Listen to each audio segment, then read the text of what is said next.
একটা সন্তান মাকে কত মহব্বত করে, মাইয়ারে ভাইয়া এখন মায়েরে ভালো লাগে না, আব্বাকে ভালো লাগে না, এখনকার মাকে ছাড়তে রাজি, বাবারে ছাড়তে রাজি, ওই বাড়ির পেতনিরে ছাড়তে আমি রাজি না, মরলে এক রশিতে মরব।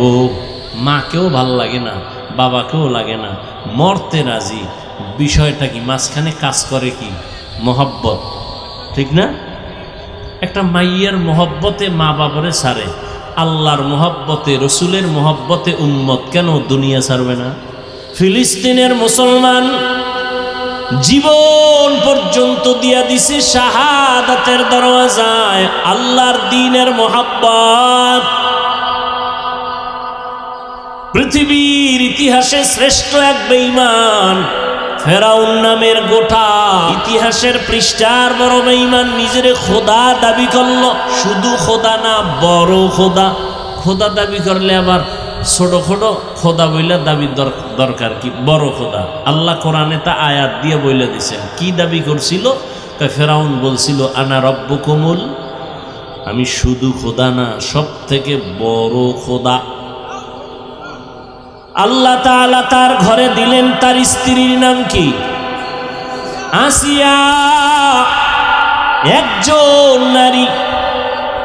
আল্লাহর মোহাব্বত অন্তরে এই পরিমাণ জায়গা দিয়েছেন, খানা দেয় না ফেরাউন ধৈর্যের সাথে, আল্লাহকে বেজার করে না।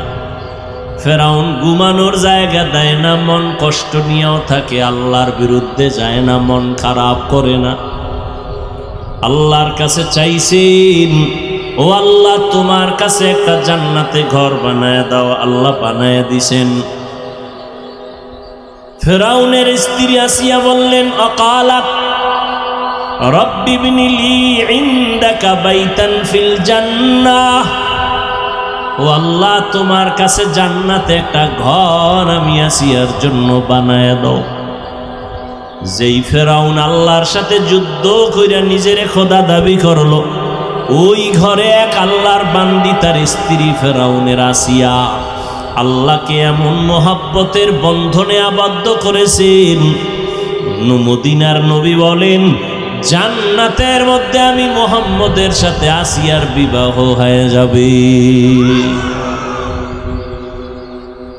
এর নাম আল্লাহর ভয়, বান্দার ভয়ে ইমানকে মজবুত রাখা। ধৈর্য ছাড়া সম্ভব। পাঁচটা না পরীক্ষার মাধ্যমে। দ্বিতীয়টা হলো ক্ষুধা। বলে ক্ষুধা মানি, ইমাম শাফিঈ রহমাতুল্লাহ আলাইহি বলেন এখানে ক্ষুধা মানি রোজা। রমাজান চলে গেল, কত কুলাঙ্গার, ঘরের কুলাঙ্গারেরা বলছে আমার ঘরে কি ভাতের টান আছে, রোজা রাখবো কেন? মনে হয় আমরা ভাতের অভাবে রোজা রাখি। কি?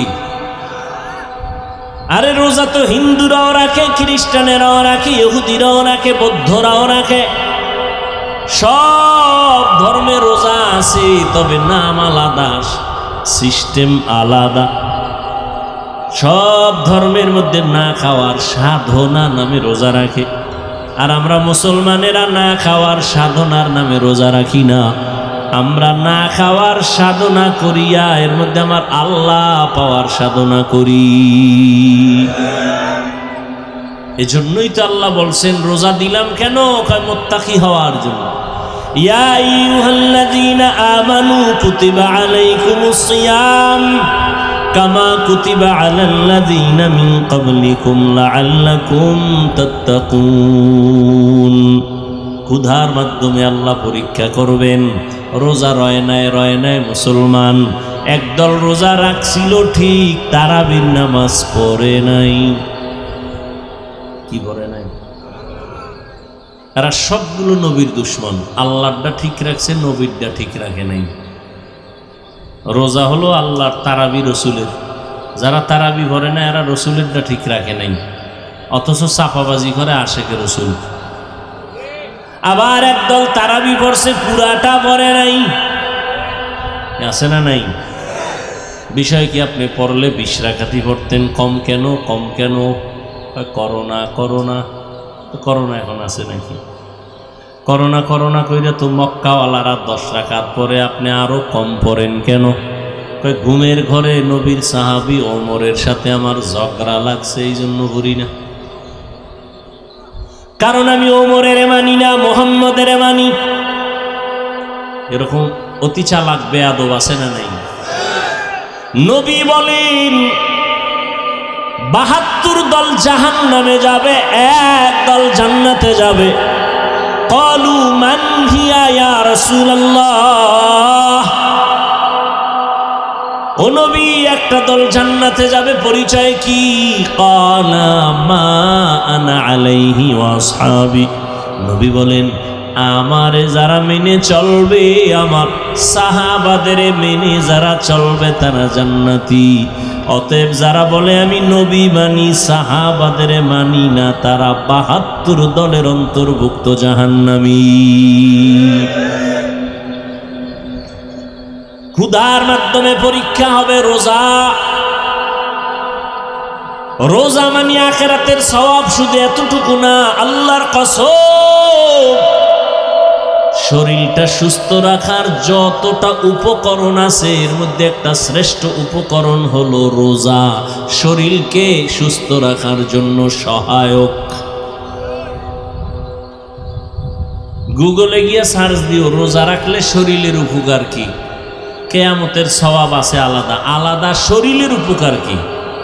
ওখানে আমাকে হুজুর টুজুর নাই, সব তোমাকে টাইওয়ালা বন্ধুরা বসা সুন্দর থিওরি দিয়ে রাখছে রোজার দ্বারা শরীরের কি কি ঔষধ পাওয়া যায়।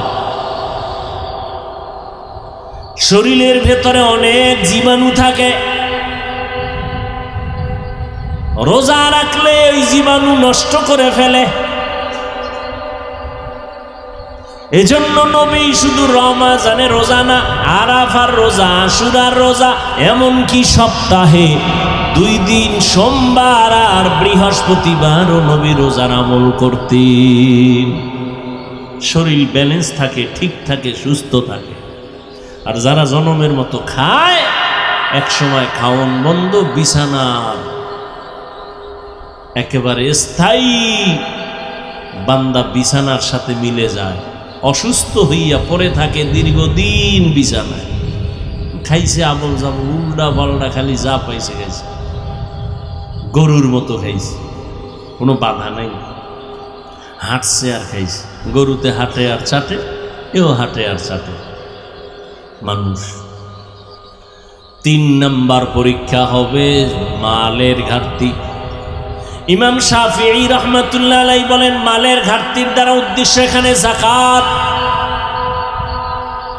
কিয়ামতের আগে ধনীরা যাকাত দেওয়াটারে জরিমানা মনে করে, এখন তো তাই করতেছে। আমাদের সমাজের রাস্তাঘাটে বিভিন্ন জায়গায় দেখবেন দারিদ্র বিমোচন করো স্লোগান দেয়। আমি আল্লাহর কসম করে বলি, এই জমিনে সঠিকভাবে যারা ধনীরা যাকাত দিবে না ততদিন পর্যন্ত দারিদ্র বিমোচন হবে না।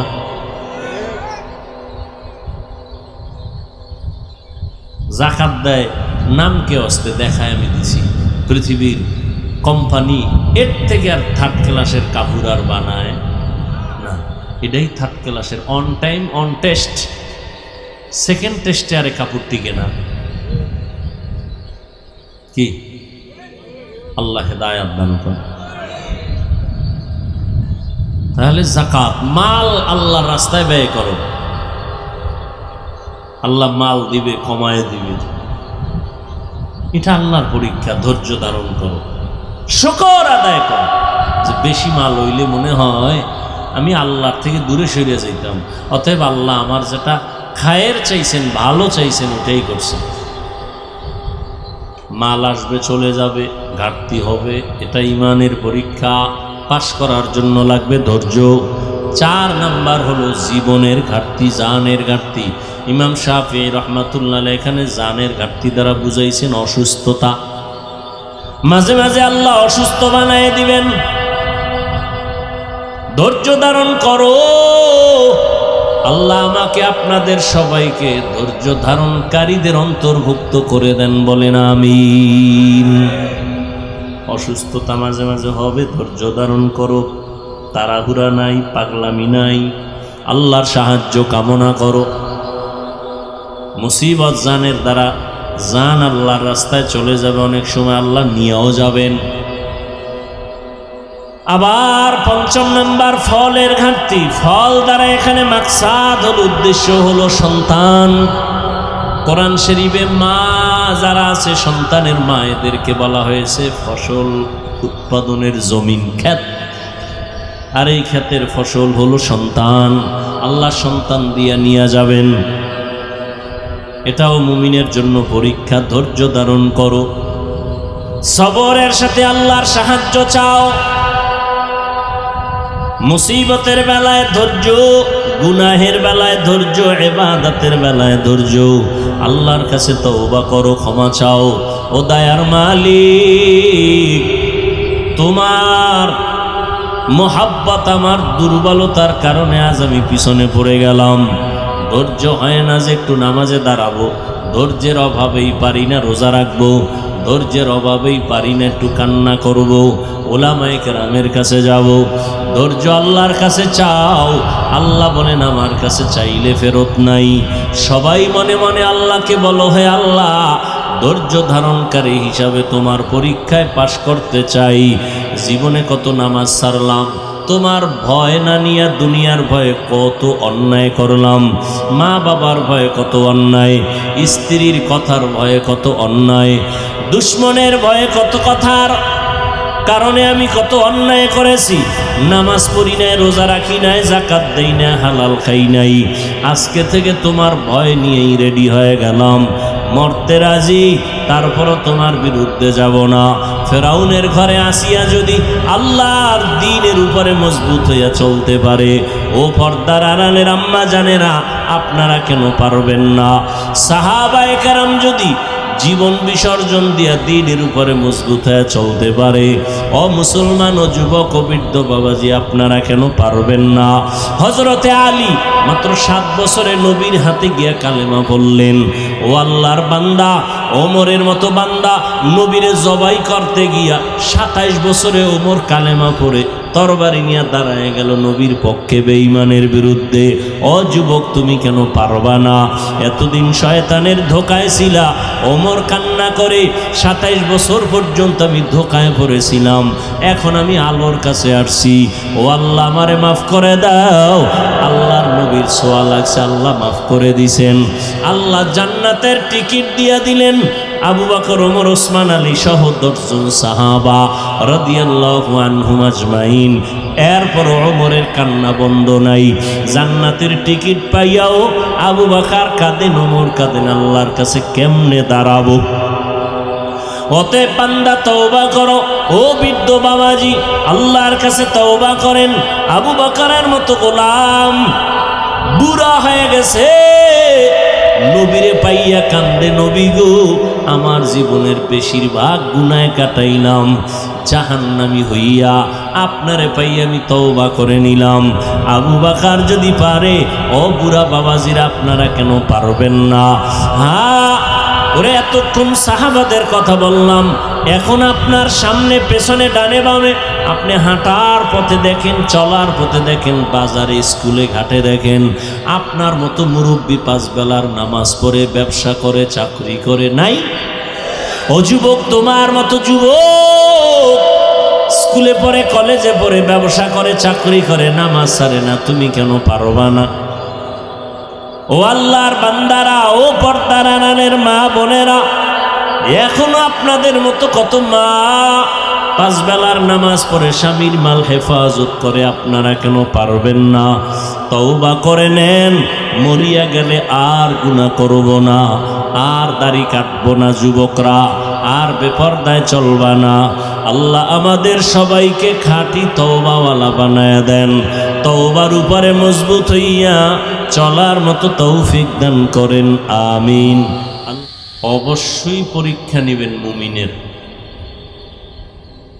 নবীজি বলেন, আল্লাহ যাকে বেশি মহব্বত করেন তাকেই মুসিবত দিয়ে পরীক্ষা নেন।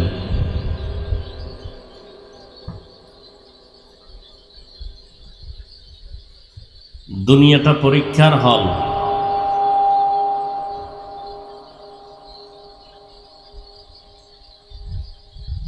পরীক্ষার হল একটা মুসিবতেরই জায়গা।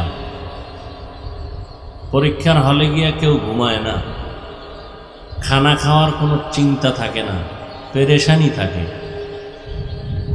কঠিন মুসিবত মাথার উপরে। দুনিয়াটাও পরীক্ষার হল, তবে বেঈমানের জন্য না, মুমিনের জন্য। আল্লাহ পরীক্ষা করবেন কি দিয়া? নবী বলেন মুসিবত দিয়া। তাহলে মুসিবত আসাটা মুমিনের জন্য একদিকে নেয়ামত।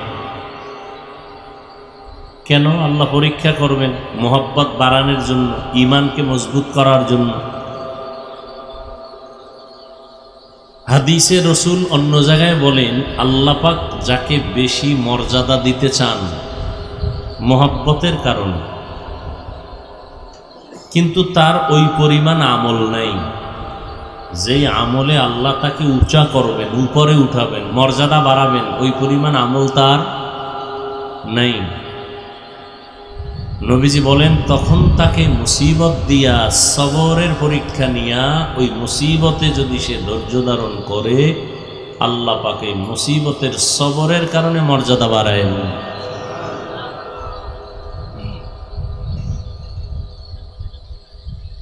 তাহলে মুসিবত আসাটা একটা নেয়ামত, তবে কামনা করা যাবে না আল্লাহ আমারে মুসিবত দাও। আসবে এটা সত্য, তবে কত কঠিন হবে। ঈমান যার যত কঠিন হবে, ঈমান যার যত মজবুত, তার পরীক্ষা তত কঠিন। ছাত্র যত ভালো, তার পরীক্ষার প্রশ্ন তত কঠিন। পৃথিবীতে আল্লাহর কাছে সব থেকে ঈমান মজবুতওয়ালা সারিতে আছেন যারা, তারা প্রথম কাতারে আম্বিয়ায়ে কেরাম, নবী রাসূলগণ। এজন্য তাদের পরীক্ষা অনেক কঠিন, যেটা কল্পনাও করা চলে না। আবার সমস্ত নবী রাসূলদের মধ্যে শ্রেষ্ঠ রহমাতুল্লিল, একটু জবাব দিয়েন, নবীজির পরীক্ষাটা আরো সহজ না কঠিন? অনেক কঠিন। যে নবী দোয়া করলে উহুদ পাহাড় স্বর্ণ হয়ে যায়, সেই নবী না খাইয়া পেটে পাথর বাঁধলেন কেন? যে নবী দোয়া করলে ফেরত যায় না, যে নবীর জন্য আল্লাহ নিজে আশেক। কোন নবীর জন্য আল্লাহ আশেক না, একমাত্র কার জন্য বলেন? শেষ নবীর জন্য। কে আশেক? আল্লাহ আশেক। সেই নবীকে আল্লাহ পাক না খাওয়াইয়া কষ্ট দিলেন কেন?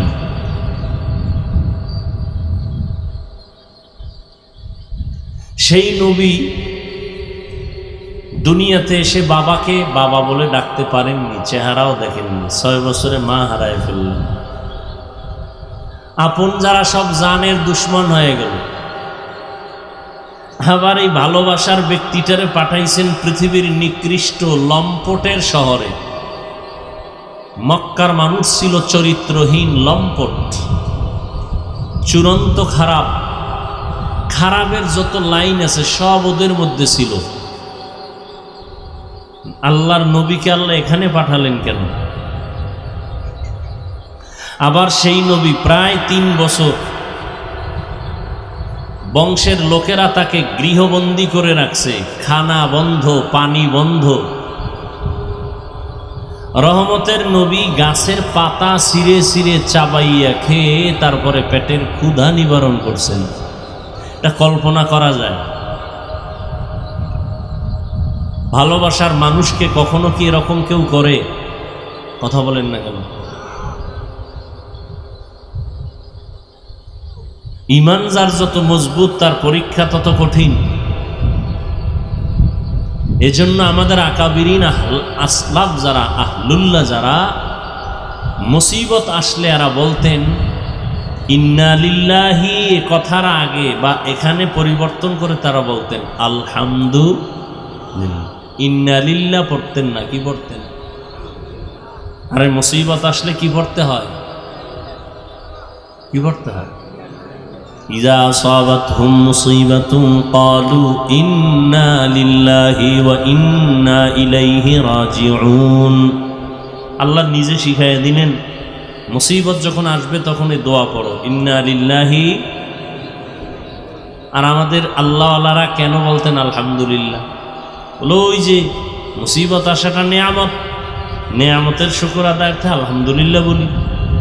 এটা তো ব্যক্তিগত ঈমানের হালাত, এটা আপনার আমার জন্য না।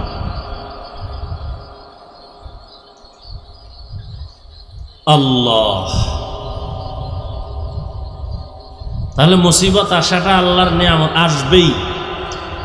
অন্য হাদিসে নবী বলেন قال النبي صلى الله عليه وآله وسلم الدنيا سجن المؤمن وجنة الكافر। রহমতের নবী বলেন, ও দুনিয়ার মুমিন উম্মতেরা, দুনিয়াতে বেঈমান যারা, এদের জন্য দুনিয়াটা বালাখানা, শান্তির জায়গা। যারা ঈমানওয়ালা তাদের জন্য দুনিয়াটা জেলখানা, অশান্তির বেড়াজাল। মুমিনদের জন্য দুনিয়াটা জেলখানা, নবীজি বলেন বেঈমানের জন্য বালাখানা, শান্তি যা বেঈমানরা দুনিয়ায় পাবে, মরণের পরে অশান্তি শুরু আর শেষ নাই। অশান্তি যত মুমিন দুনিয়ায় পাবে, মৃত্যুর পরে শান্তি শুরু হবে আর শেষ হবে না। তাহলে দুনিয়াতে শান্তি, পরকালে কষ্ট বেঈমানের জন্য। দুনিয়ায় কষ্ট, পরকালে শান্তি মুমিনের জন্য। যারা দুনিয়ায় শান্তি করবে, পরকালে এদের জন্য কোনো শান্তি নাই। যারা দুনিয়াতে কষ্ট করবে, এদের জন্য পরকালে কোনো কষ্ট নাই। আপনারা কোন দলে থাকবেন? দুনিয়ার শান্তি না পরকালের শান্তি? তাহলে দুনিয়াতে কষ্ট হবেই। কেমন কষ্ট হয়? জেলখানার মতো। জেলখানায় সাধারণ মানুষ ঢুকতে চায় না, জোর করে ঢুকানো হয়। মুমিন যারা আল্লাহর আশিক, এরাও দুনিয়া নামক জেলখানায় থাকতে চায় না, তাড়াতাড়ি মালিকের মোলাকাতের জন্য বের হতে চায়। জেলখানায় ঢুকার পরে মানুষ স্বাধীনভাবে চলতে পারে না, ফিরতে পারে না, হাঁটতে পারে না, ঘুমাইতে পারে না। খাঁটি আশিক মুমিন যারা, এরা দুনিয়া নামক জেলখানায় মন মতো খাইতে পারবে না, চলতে পারবে না, ঘুমাইতে পারবে না। জেলখানার আসামির যেমন চলাফেরার একটা নির্ধারিত সীমানা আছে, যারা আল্লাহর আশিক মুমিন, এদেরকেও দুনিয়াতে চলাফেরার একটা সীমানা দেওয়া আছে। সীমানা হলো লা ইলাহা ইল্লাল্লাহু মুহাম্মাদুর রাসূলুল্লাহ। এই কালেমা হলো সীমানা, অর্থাৎ আল্লাহ ছাড়া কোনো মাবুদ নাই, মুহাম্মদ আল্লাহর রসুল। তার মানে কি? মানে হলো আল্লাহ ছাড়া কেউ নাই, হায়াতের মালিক আল্লাহ ছাড়া কেউ না, রিজিকের মালিক আল্লাহ ব্যতীত কেউ নাই। আল্লাহ আমার হায়াতের মালিক, আল্লাহ আমার মৌতের মালিক, আল্লাহ আমার রিজিকের মালিক, আল্লাহ আমার বিধান দেওয়ার মালিক, আল্লাহ আমাকে সম্মান দেওয়ার মালিক, আল্লাহ আমাকে রিজিকের সম্মানের রিজিক দেওয়ার মালিক, আল্লাহ আমাকে মৃত্যু দেওয়ার মালিক, আল্লাহ আমাকে সুস্থ রাখার মালিক। অতএব আমি আল্লাহকে রাজির বাইরে চলতে পারবো না। আল্লাহ যেই কাজে রাজি, মুমিন ওই কাজে রাজি। আল্লাহ যেইভাবে চলতে বলছেন ওইভাবে মুমিন চলবে।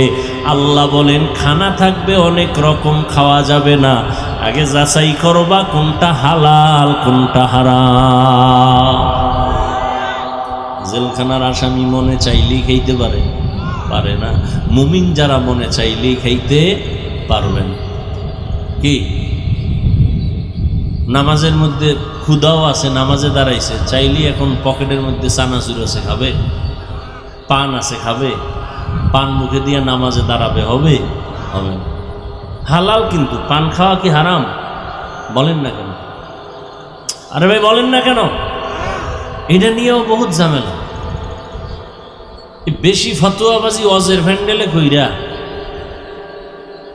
কারো কোনো লাভ হোক বা না হোক, অন্তত ইসলামের 12টা বাজে।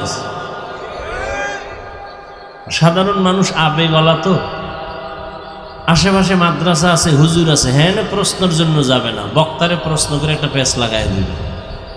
আর বক্তায় যদি জবাব না দেয় কইবে আর কিছুই নেই।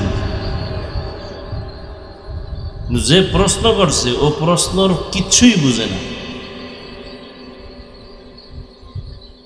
জবাব তো পরের কথা। এই প্রশ্ন কইরা কইরা সমাজের মধ্যে ইসলামটাকে বিতর্কিত করছে। এটাই যে প্রশ্ন কেন? এখন কি সেই যুগ যেই যুগে সারা দেশ বইরা 5টা মাদ্রাসা নাই? সেই যুগ। ঘরে ঘরে মাদ্রাসা, ঘরে ঘরে আলেম, ইমাম, মুফতি, মুহাদ্দিস। ওয়াজের প্যান্ডেলে প্রশ্ন কেন? এই এক লাইনের মানুষই আছে, কাজই হইল শুধু প্যাঁচ লাগানো। ওই যে একটা গ্রাম্য প্রবাদ আছে, লেখতে না জানলো মুসবার জম। লেখতে পারে না, মুছতে পারে। মসজিদে টাকা দিতে পারবে না, মাদ্রাসায় দিতে পারবে না, হিসাবটা চাইতে পারে। এরকম বেয়াদব নাই?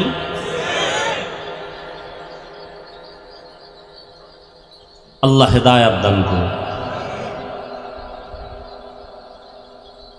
আল্লাহ, তো কি কথা বলতেছিলাম? খানা খানা পান, হ্যাঁ পান দেওয়া কার নিয়ামত? এটা মানুষ বানায়। আমি কথা বলেন, পান কি কোনো মেশিনে তৈরি হয়? হয় না। সুপারি মেশিনে তৈরি হয় না? আল্লাহ দেয়, আল্লাহ দেয়। মানুষ হাত দিয়া তৈরি করে কোনটা? চুন না? আর কি তৈরি করে? জর্দা। এই বিষয়ে কেউ কেউ কথা বলে। পান শরীরের জন্য কত উপকার আপনি জানেন?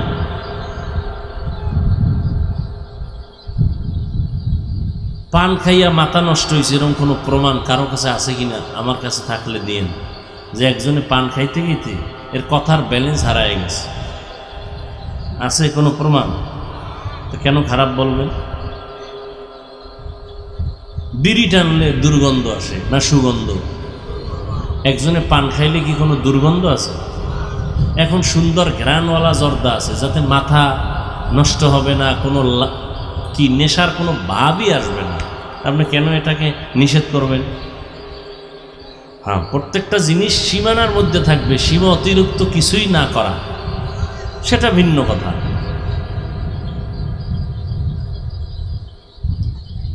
আল্লাহ সবাইকে বুঝার তৌফিক দান করেন। তাহলে জেলখানার আসামি মন চাইলে খাইতে পারবে না, মন চাইলে ঘুমাইতে পারবে না। ঠিক যারা আল্লাহর আশেক মুমিন তারাও দুনিয়াতে চলবে জেলখানার মতো, মন চাইলেই পাইলো আর খাইলো। এটা হবে আল্লাহর আইন অনুযায়ী চলবে, আল্লাহকে বেজার করবে না। ক্বালান নবিয়্যু সাল্লাল্লাহু আলাইহি ওয়া আলিহি ওয়া সাল্লাম লা তাআতা লি মাখলুকিন ফি মাসিয়াতিল খালিক। পয়গম্বর বলেন, আল্লাহকে অসন্তুষ্ট করে পৃথিবীর ভিন্ন কারো আদেশ নিষেধ মেনে নেওয়া হারাম। দুনিয়ার সবাই বেজার করা সম্ভব, আল্লাহকে বেজার করাটা অসম্ভব। কার জন্য? মুমিনের জন্য একটা কঠিন বিধান, আইন। মুমিন সবাইরে বেজার করলে করবে, কিন্তু কাকে করবে না? আল্লাহকে। দাড়ি কাটলে আল্লাহ বেজার, ম্যাডাম খুশি, ঠিক না? বেপরদায় চলবা আল্লাহ বেজার, শালি দুলাভাই খুশি। এখন তুমি আল্লাহকে বেজার করবা নাকি তোমার দুনিয়ার কোনো আপনজন আত্মীয়রে বেজার করবা? এটাই তোমার পরীক্ষা। এই পরীক্ষায় যদি পাস করতে চাও, আল্লাহ কোরআনে বলেন একটা পুঁজি লাগবে। ওই পুঁজিটা যদি না অর্জন করো, কিয়ামত পর্যন্ত পাস করা সম্ভব হবে না। কটা বুঝি? এই ঘুমায় না, আমি আর 10 মিনিটে ছেড়ে দেব। আপনারা যেমন আমি এরকম। আপনাকে এর দূর যদি না চিনি তো চলি কেমনে? আপনাকে ভাবসাব বুঝা আমগো ভাব, আপনারা যেন আমগো ভাব দেখান, আমরা ওইরকম ভাব লইয়া থাকি। আর যারা আমাগুলোকে ফিরি চলে আমরা এগুলোকে ফিরি চলি। বুঝেন না কথা? বয়ান কিয়ামত পর্যন্ত কথাটা নিজে তো মনে রাখবেনই, পারলে ঘরের দরজায় ভালো করে লিখে যাবেন যে লেখাটা নষ্ট না হয়। এখন যে একটা পয়েন্ট বলবো, আধা মিনিট। বক্তার বক্তব্য, আলোচকের আলোচনা, ওয়াইজিনের ওয়াজ, এটা তার ক্রেডিট, তার কোনো এলেম বা আমলের বাহাদুরিতে হয় না। এটা হয় সামিঈন বা শ্রোতাদের অন্তরের মোহাব্বত আর আকর্ষণের উপর। বুঝেন নাই? তা আপনাকে দিলের আকর্ষণ মোহাব্বত যেমন, বয়ানটা তেমনই হবে। এখানে আমার আব্বারও কোনো বাহাদুরি নেই, আমি হাফিজুর রহমানেরও কোনো বাহাদুরি। যদি মনে করি সব আমার বাহাদুরি, তো আমি শেষ। আল্লাহর আদালত থেকে আমি, বরকত থেকে শেষ। অতএব বয়ান কি হবে না হবে আপনাদের অন্তরের চাহিদার উপরেই নির্ভর। আর এটা মুখস্থ করা বয়ান না তো। আর দেখে আসি নাই যে এই লাইনের পরে এই লাইন, এই পয়েন্টের পরে এই পয়েন্ট বলবো। আপনাদের আকর্ষণে যে কথা আল্লাহ বের করবেন তাই বের হবে। কোন কথার পরে কোন কথা বের হবে এটা কি আমি জানি? সম্ভব? কখনোই সম্ভব না। তাহলে তো আমাদের কথায় কোনো ভুলই হইতো না।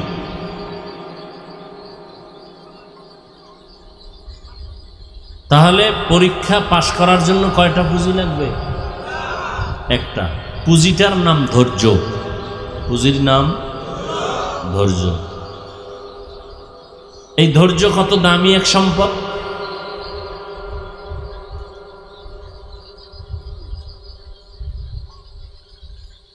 আল্লাহ পাক রব্বুল আলামিন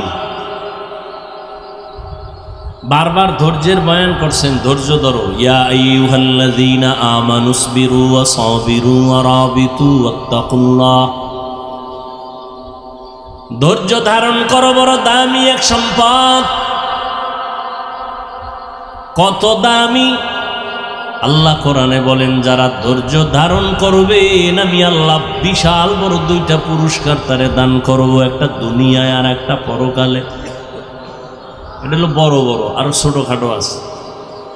এক নাম্বার বড় পুরস্কার, দুনিয়াতে যারা ধৈর্য ধারণকারী হবেন আল্লাহ তাদের বন্ধু হয়া থাকবেন।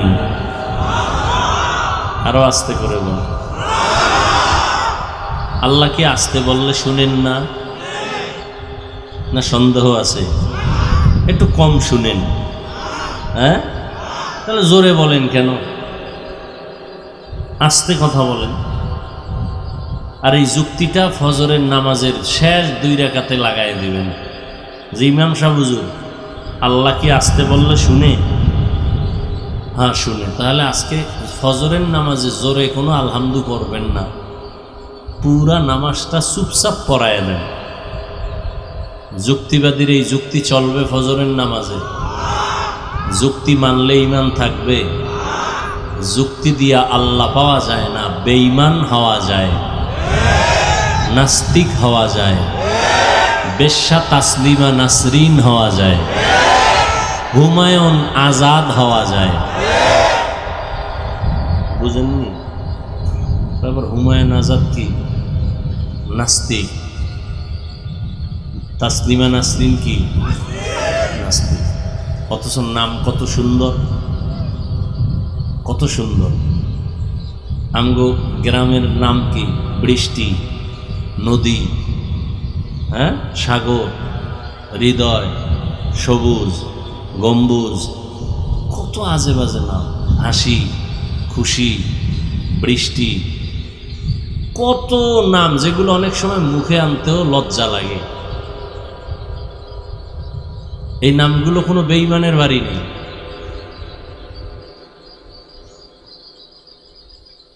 মুসলমানের জন্য কোরআন হাদিসে কি নামের টান পড়ছে? কত বড় বেহায়া হইলে বেঈমানের শিখানো নামগুলো নিজেদের মধ্যে নিয়ে আসছে।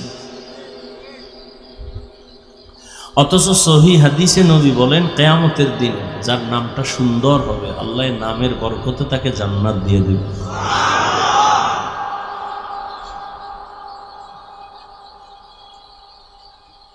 আল্লাহ, ধৈর্য ধারণকারীদের প্রথম পুরস্কার আল্লাহ তার বন্ধু হয়ে থাকবেন। ইয়া আইয়ুহাল্লাযীনা আমানু ইসতাঈনু বিস-সাবরি ওয়াস-সালাহ ইন্নাল্লাহা মা'আস-সাবিরিন।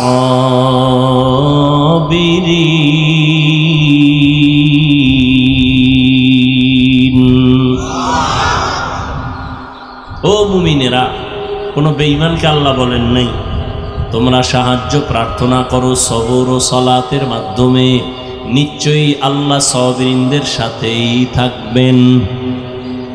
দুনিয়ার পুরস্কার। আখিরাতের পুরস্কার কি?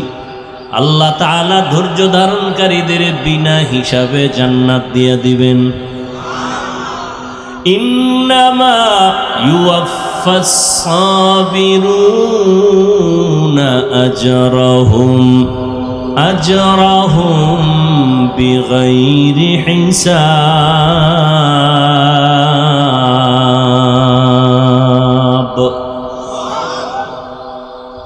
কত বড় দুইটা পুরস্কার! দুনিয়াতে আল্লাহ বন্ধু হয়ে থাকবেন, আখিরাতে বিনা হিসাবে জান্নাত দিবেন। কারা এই গুণ, এই পুরস্কার কাদের জন্য? যারা সবর এখতিয়ার করবে, ধৈর্য ধারণ করবে। ধৈর্য আবার তিন প্রকার: ইবাদতের বেলায় ধৈর্য, মুসিবতের বেলায় ধৈর্য, গুনাহের বেলায় ধৈর্য। এই যেখানে আপনারা বসে আছেন ইবাদত, অনেকে বসেছিল এখন নাই, অনেকে আছে ফাঁকে ফাঁকে উঠতেছে। কয় কেন? কয় আমার ধৈর্য বেশি, এই জন্য উঠে যাই। ধৈর্য না থাকলে আপনার এই ইবাদতে অংশ নেওয়া সম্ভব না। যারা ধৈর্যের সাথে এখানে বসে আছেন, দ্বীনের কথা শুনতেছেন, আপনাদের দাম কত? আল্লাহর নবী বলেন, ঘর থেকে যখন বের হইয়া প্যান্ডেলে রওনা হয়েছো, আল্লাহ প্রত্যেকের সাথে ৭০,০০০ রহমতের ফেরেশতারে কাফেলা বানায় দিছি। আতিনা ফি দারে দুনিয়ানা হাসান, আতিনা ফি দারে উকবানা হাসান, ইয়া গিয়াসাল মুস্তাগীসিন ইহদিনা লাফতিখারা বিল উলুমি ওয়াল গিনা। এখানে আসছেন একটা মাসআলা শিখবেন। আল্লাহর নবী বলেন ১০০ রাকাত নফল নামাজ পড়লে যা পাবে, একটা মাসআলা শিখলে তাই পাবে। অনেকগুলো দ্বীনের মাসআলা যদি জানতে পারেন, আল্লাহ পাকের নবী বলেন অনেকগুলো মাসআলা যদি জানতে পারেন, দ্বীনের বিধান সম্পর্কে অবগত হন, শিখতে পারেন, ১০০০ রাকাত নফল নামাজের সওয়াব আল্লাহ দান করবেন। তাহলে পরীক্ষায় পাশ করার জন্য কি লাগবে? ইবাদতের বেলায় ধৈর্য, মুসিবতের বেলায় ধৈর্য। মুসিবত আসবেই, যেমন গতকাল এক গেল মুসিবত, যায় নাই? আমরা অধৈর্য হয়ে গেছি। আল্লাহ মুসিবত দিলেন। খাঁটি আল্লাহর মুমিন বান্দা যারা, তাদের পরীক্ষা গুনাহগারের জন্য গুনার ফল। ধৈর্য ধারণ করো, আল্লাহর সাহায্য কামনা করো, নামাজে দাঁড়াও, আল্লাহর কাছে বলো আল্লাহ তুমি হেফাজত করে দাও, ও আল্লাহ তুমি সবর এখতিয়ার করার তৌফিক দান করো। আল্লাহ মুসিবত দিবেন, আবার আল্লাহ উদ্ধার করে দিবেন। না, উদ্ধার কে করবে? টাকাওয়ালারা, ডাক্তার সাহেব। ডাক্তার অন্যকে যদি উদ্ধার করে তো ডাক্তার মরে কেন? উদ্ধার কর্মীরা মরে কেন? উদ্ধার কর্মী আছে না, এরাও মরে। আল্লাহ বলেন এই ধৈর্য না থাকলে পাশ করা অসম্ভব। গুনাহের বেলায় ধৈর্য, ফজরের 4 রাকাত নামাজ পড়তে ঘুম থেকে উঠবা 20 মিনিট সময়, এই 20 মিনিটের ঘুম ছেড়ে তুমি উঠো, উঠা 4 রাকাত নামাজ পড়ো ওযু ইস্তেনজা কমপ্লিট করে। কিন্তু একদল 20 মিনিটের মজা পাইয়া নামাজে উঠে না। এই 20 মিনিটের মজার সাজা হবে কত হাজার বছর জানা নাই। মজা করছো 20 মিনিট, সাজা হবে 1000 বছর। ধৈর্যের সাথে বান্দা উঠে যাও, মনে চায় না, ঈমানের শক্তি দিয়া উঠো। ধৈর্যের সাথে কোনো তাড়াহুড়া নাই, পেরেশানি নাই। আল্লাহর ডাক আসছে, আসসালাতু খায়রুম মিনান নাওম। এখন আর আমার ঘুমানো যাবে না, ধৈর্যের সাথে উঠতে হবে। এখানে আমি ধৈর্য হারা হলে হবে না। আমি ঘুমাবো, কিন্তু এই টাইম ঘুমের টাইম না। উঠো, নামাজে দাঁড়াও, আল্লাহর মহব্বত নিয়া। গুনাহের 20 মিনিট টাইম ছেড়ে দাও, ধৈর্যের সাথে গুনাহ ছাড়ো, মজাটা ছেড়ে দাও। ধৈর্য যদি থাকে আল্লাহর প্রতি, তাহলে তোমার দ্বারা সম্ভব। আল্লাহ পাক রব্বুল আলামিন বলেন, এই গুনার বেলায় ধৈর্য, মুসিবতের বেলায় ধৈর্য, ইবাদতের বেলায় ধৈর্য। আল্লাহ কয়, এইভাবে ধৈর্য ধারণ করিয়া যদি আগাও, আমি বড় বড় 5টা জিনিসের দ্বারা তোমার পরীক্ষা নিব। 1 নাম্বার হলো ভয়, মিনাল খাউফ ওয়াল জু'। দ্বিতীয় হলো ক্ষুধা, আমি ভয়ের দ্বারা পরীক্ষা নিব। 4 মাযহাবের ইমাম, এর মধ্যে একজন হলেন ইমাম শাফিঈ রাহমাতুল্লাহি আলাইহি, বলেন এখানে ভয় দ্বারা উদ্দেশ্য হলো আল্লাহর ভয়। ওই যে একটু আগে বললাম, দাড়ি কাটলে আল্লাহ বেজার, ম্যাডাম খুশি। এখন তুমি ম্যাডামের গালির ভয়ে, কথার ভয়ে দাড়িটা কাটবা, না আল্লাহর আযাবের ভয়ে দাড়িটা রাখবা? এটা কার পরীক্ষা? আল্লাহর পক্ষ থেকে পরীক্ষা। ভয়ের মাধ্যমে তোমার পরীক্ষা। আর একটা ভয় হলো বান্দার পক্ষ থেকে ভয়। ইসরাইলি জালেমের গোষ্ঠী ফিলিস্তিনের মুসলমানদের বলে, তাড়াতাড়ি তোমরা ইসলাম ছেড়ে দাও, বাইতুল মাকদিস ছেড়ে দাও। মুসলমানকে ভয় দেখায়, অস্ত্রের ভয়, মাইরের ভয়। ঈমানওয়ালারা ধৈর্য ধারণ করে পাহাড়ের মতো দাঁড়ায় আছে, কান্নাহুম বুনিয়ানুম মারসুস। এরা সীসা ঢালা প্রাচীরের ন্যায় কল্লা দিয়া দিছে, আল্লাহর ঘরের সম্মান নষ্ট হতে দেয় নাই। 1 নাম্বার পরীক্ষা হলো আল্লাহর পক্ষ থেকে ভয়। দ্বিতীয়ত, এই ভয়টা দুনিয়ার মানুষের পক্ষ থেকেও হতে পারে। যদি তুমি বান্দা আরে নামাজে যাও, তাহলে তোমার চাকরি থাকবে না। দাড়ি রাখলে আমার ফ্যাক্টরিতে চাকরি হবে না, আছে না? এখন কি চাকরির ভয়ে তুমি দাড়ি কাটবা, নাকি আল্লাহর ভয়ে, জাহান্নামের ভয়ে দাড়িটা রাখবা? এটাই তোমার ভয়ের পরীক্ষা। ধৈর্য না থাকলে সম্ভব না। রিজিকের মালিক আল্লাহ, এটা পূর্ণ বিশ্বাস যদি থাকে, ওই বান্দা চাকরির পরোয়া করে না, কামাই রুজির পরোয়া করে না। ওই বান্দা সব পায়ের নিচে ফালায় দেয়, আমার আল্লাহরে বুকে টেনে নেয়। ওয়াল্লাযীনা আমানু আশাদ্দু হুব্বান লিল্লাহ। যারা খাঁটি মুমিন, তারা আল্লাহকে বেশি বেশি মোহাব্বত করে। আর যে যাকে বেশি মোহাব্বত করে, তারে বেজার করে না। ঠিক না? একটা সন্তান মাকে কত মোহাব্বত করে, বাবাকে মোহাব্বত করে না? করে না। কিন্তু একটা মাইয়ারে ভাইয়া, এখন মায়েরে ভালো লাগে না, আব্বাকে ভালো লাগে না। এখনকার মাকে ছাড়তে রাজি, বাবারে ছাড়তে রাজি, ওই বাড়ির পেতনিরে ছাড়তে আমি রাজি না। মরলে এক রশিতে মরব। কি জন্য? এই মাকেও ভাল লাগে না, বাবাকেও লাগে না, মরতে রাজি। বিষয়টা কি? মাঝখানে কাজ করে কি? কি? মোহাব্বত। ঠিক না?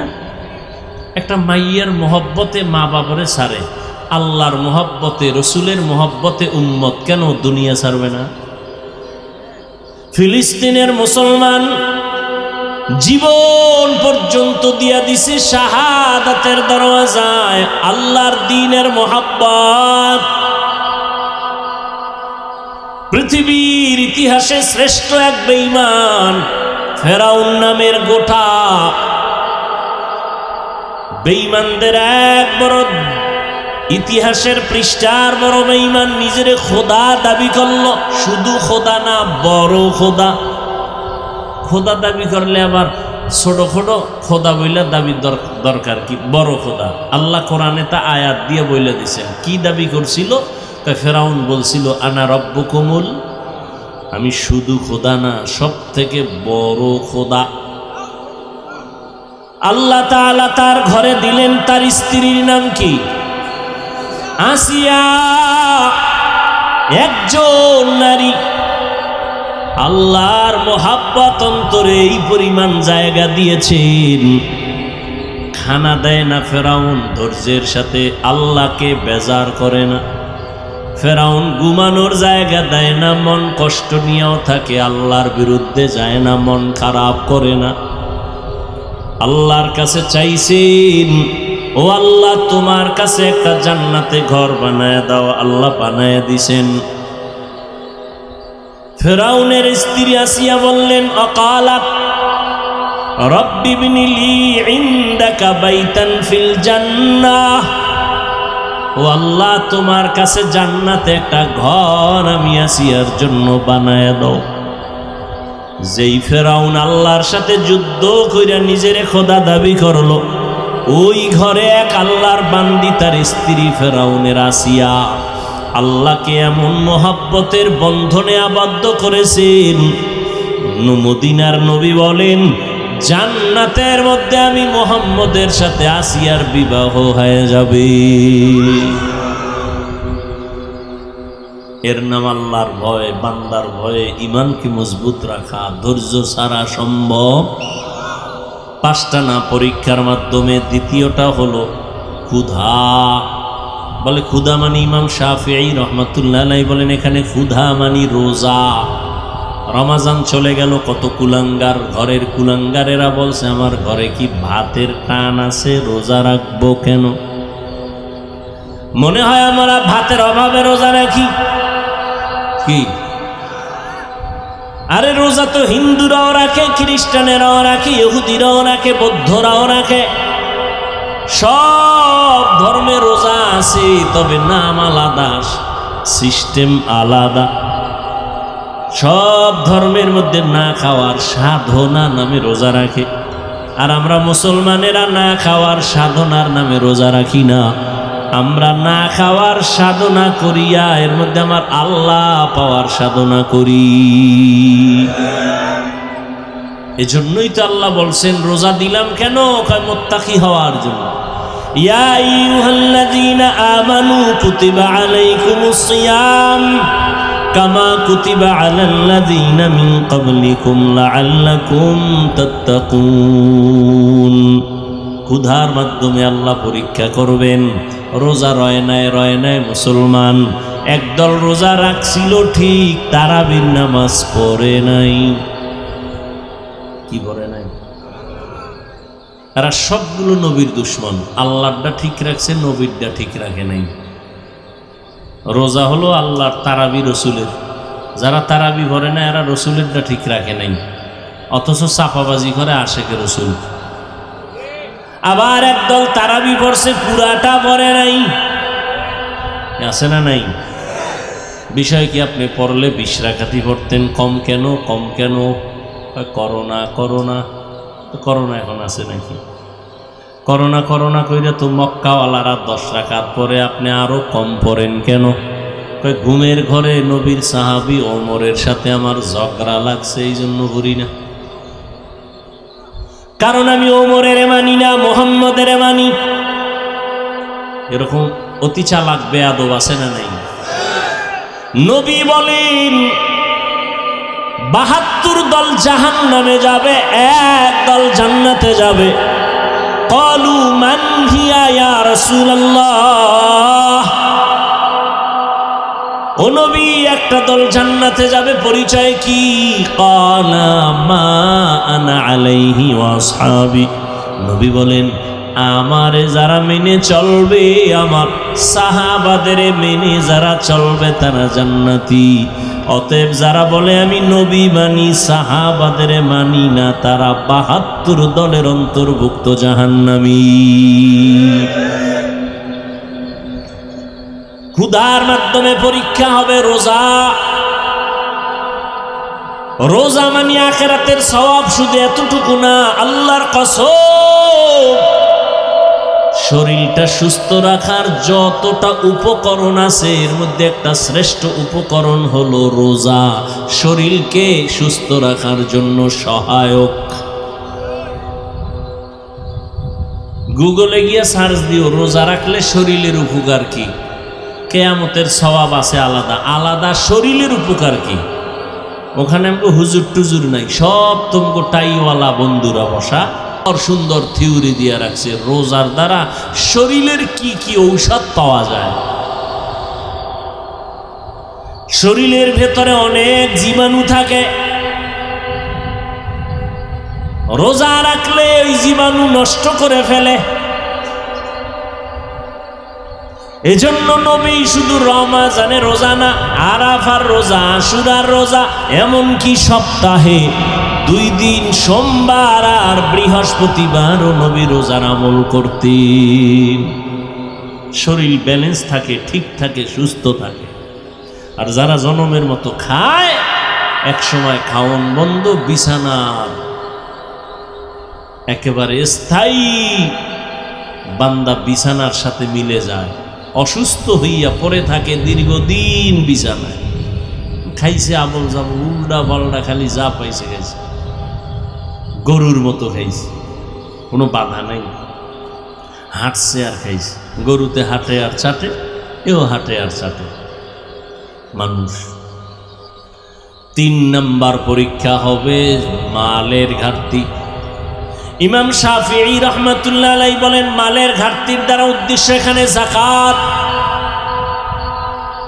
কিয়ামতের আগে ধনীরা যাকাত দেওয়াটারে জরিমানা মনে করে, এখন তো তাই করতেছে। আমাদের সমাজের রাস্তাঘাটে বিভিন্ন জায়গায় দেখবেন দারিদ্র বিমোচন করো স্লোগান দেয়। আমি আল্লাহর কসম করে বলি, এই জমিনে সঠিকভাবে যারা ধনীরা যাকাত দিবে না, ততদিন পর্যন্ত দারিদ্র বিমোচন হবে না।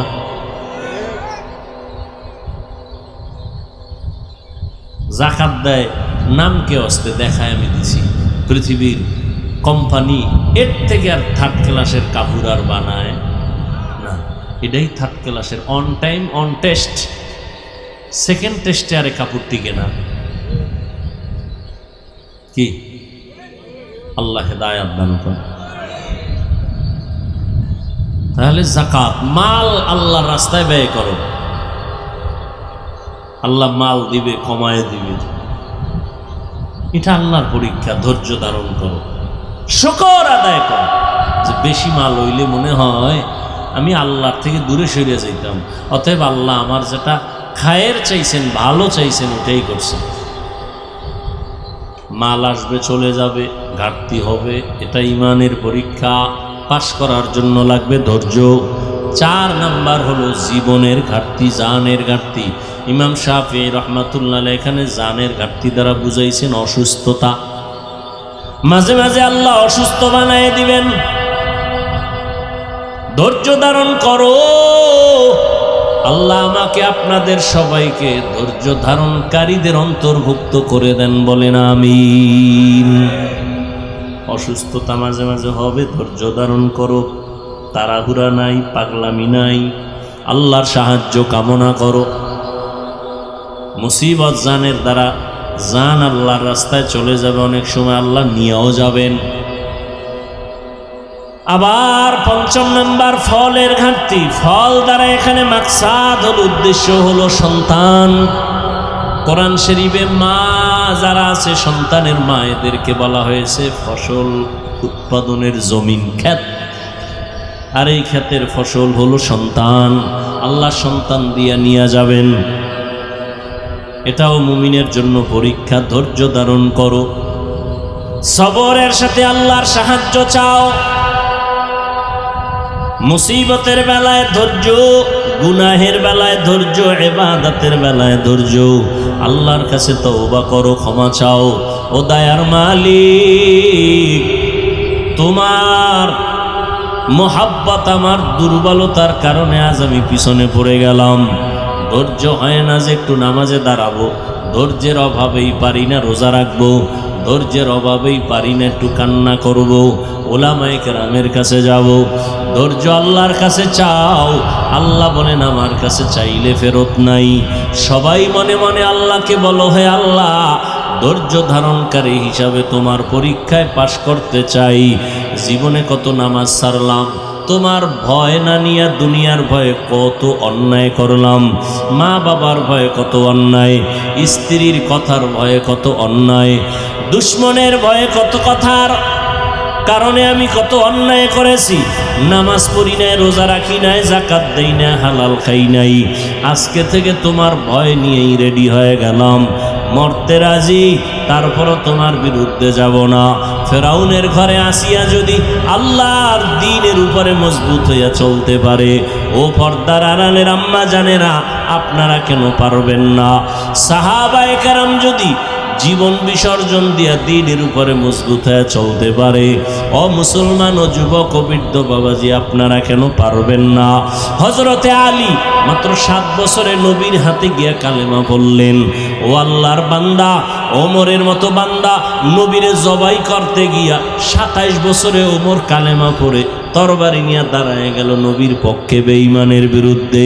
ও যুবক, তুমি কেন পারবা না? এতদিন শয়তানের ধোকায় ছিলা। ওমর কান্না করে, 27 বছর পর্যন্ত আমি ধোকায় পড়েছিলাম, এখন আমি আলোর কাছে আসছি। ও আল্লাহ, আমারে মাফ করে দাও। আল্লাহর নবীর ছোঁয়া লাগছে, আল্লাহ মাফ করে দিছেন। আল্লাহ জান্নাতের টিকিট দিয়া দিলেন। আবু বকর, ওমর, ওসমান, আলী সহ 10 জন সাহাবা রাদিয়াল্লাহু আনহুম আজমাইন। এরপর ওমরের কান্না বন্ধ নাই। জান্নাতের টিকিট পাইয়াও আবু বকর কাঁদেন, ওমর কাঁদেন, আল্লাহর কাছে কেমনে দাঁড়াবো?